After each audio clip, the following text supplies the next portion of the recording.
تو کیا آج ہمارے پاس تسبیح حضرت زہرا ہوتی؟ نہیں ہوتی۔ رسول خدا نے تسبیح دی، یہ جو تسبیح ہم پڑھتے ہیں رسول خدا نے دی، بی بی کو دی، تسبیح دی، اور یہ تسبیح پڑھے اور آپ کے سامنے بہترین تاکیبات نماز کے بعد جو عمل کیا جائے وہ تسبیح ہے۔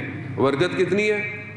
تفکر کے ساتھ پڑھا جائے، ایسے نہیں اللہ اکبر اللہ اکبر پتہ بھی نہیں پڑے اور اٹھ کے چلے گئے نا، مطلب تھوڑا سا تو اللہ کو یاد کرتے وقت آدمی کو تھوڑا سا ٹائم دینا چاہیے اسے، اللہ اکبر، پھر الحمدللہ، سبحان اللہ، تھوڑی سی کتنی دیر لگتی ہے، تھوڑا سا خدا سے بھی بات کر لینی چاہیے۔ محرم ہے، ویسے تو نامحرم سے اتنی چیٹ کرتے ہیں ہم لوگ، محرم سے بھی تھوڑی سی بات کر لینی چاہیے رات کو، تھوڑا سا بیٹھ کے آدمی کو ازانے میں ہوتا۔ اب وہ مصلی پر چھٹے امام کیا فرماتے ہیں؟ اللہم صلی علی محمد۔ امام ارشاد فرماتے ہیں جو نماز کے بعد بلند نہ ہو اور یہ تسبیح پڑھے تو اسے 1000 نوافل، 1000 مستحب جو 2 رکعتیں ہوتی ہیں نوافل، اس کا ثواب ملے گا۔ اور کس کے 1000 نوافل؟ ہمارے نہیں ہیں، یہ امام کے ہیں۔ اب آپ سوچیں کہ برکت یہی ہے، تھوڑی سی چیز طول، یعنی ٹائم زون سے باہر آ گئی ہے، اسپیس سے باہر آ گئی ہے۔ کمال یہی ہے کہ انسان ٹائم میں اور اسپیس سے باہر نکل رہا ہے، جو بات یہاں کی ہے وہ دنیا میں پھیل رہا ہے۔ کمال یہ ہے کہ برکت اسی کو کانسیپٹ کہتے ہیں، اضافہ یاد رکھیے گا برکت نہیں ہے۔ اور ہم تو ویسے بھی ان کو مانتے ہیں جن کے ہاں کوالٹی جو ہے وہ پریفیئر کی جاتی ہے، نہ کہ کوانٹٹی پریفیئر کی جاتی ہے، کوالٹی ہونی چاہیے۔ کوالٹی تھی 72 میں، تبھی تو 72 تھے، اور آج تک ان کا کوئی مقابلہ نہیں کر پایا۔ تو اس چیز کو بہرحال اپنی زندگی کے اندر شامل کریں۔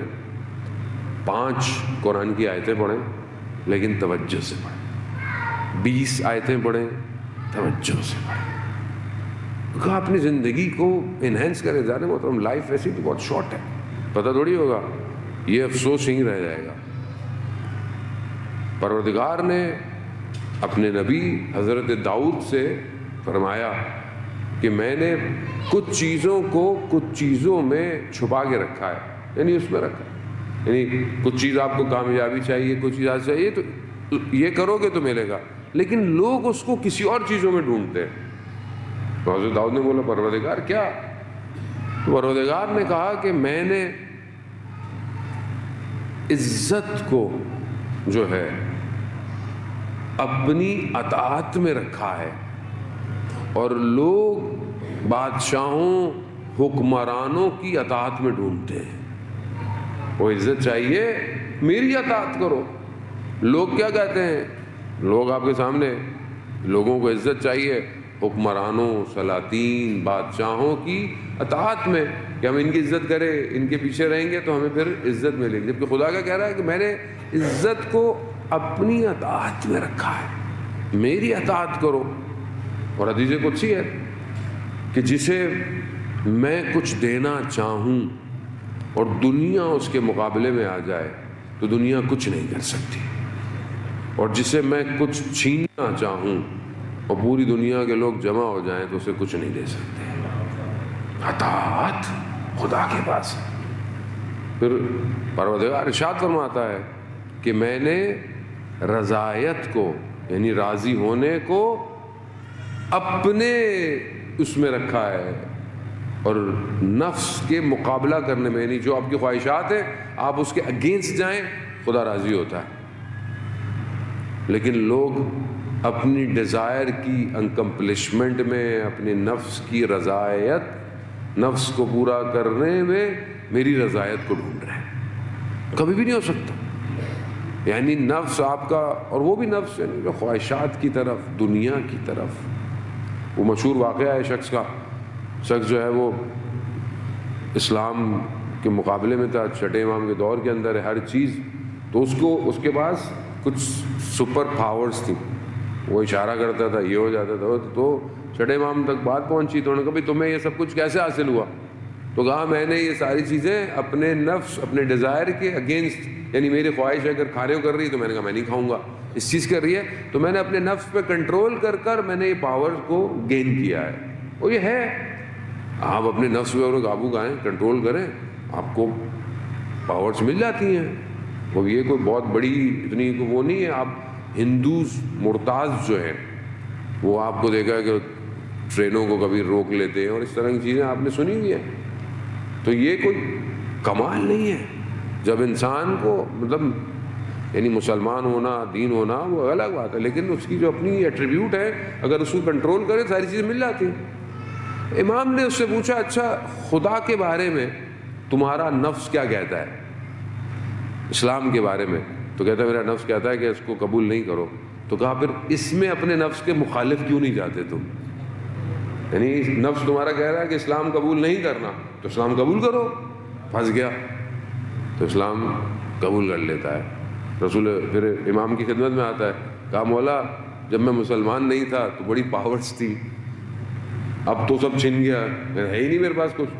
کہا کہ جو خدا کی عبادت کرتا ہے خدا نفس پر قابو پانے کی قیمت کو اسے آخرت میں دیتا ہے، دنیا میں پھر اس کے لیے معاملہ روک دیا جاتا ہے.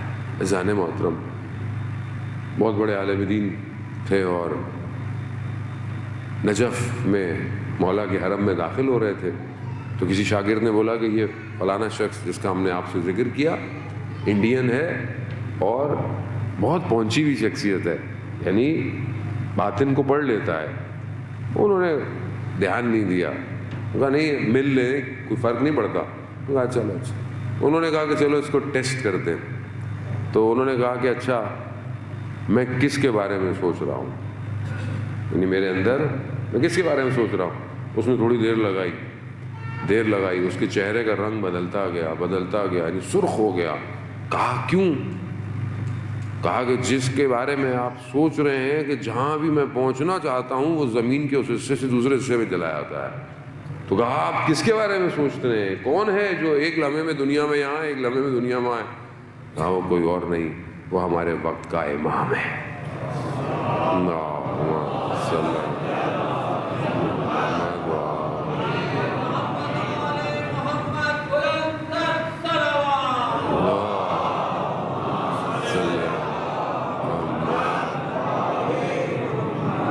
تو عزیزان محترم، بہرحال اپنے وقت کے امام کو یاد کیا کریں.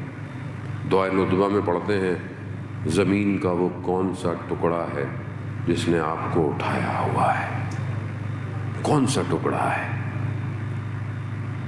کب ہم اپنے امام کو دیکھیں گے؟ ظاہر ہے انسان کو اپنے اندر وجود میں یہ تڑپ اور یہ عشق ہونا بہت ضروری ہے. عزیزان محترم، بہرحال انسان خطا کار ہے، گناہ گار ہے. امام کی خدمت میں ہفتے میں ہمارے 2 دفعہ اعمال امام کو پہنچتے ہیں. اگر ہم اپنے امام کو خوش نہیں کر سکتے تو ہمیں اپنے امام کو ناراض بھی نہیں کرنا چاہیے.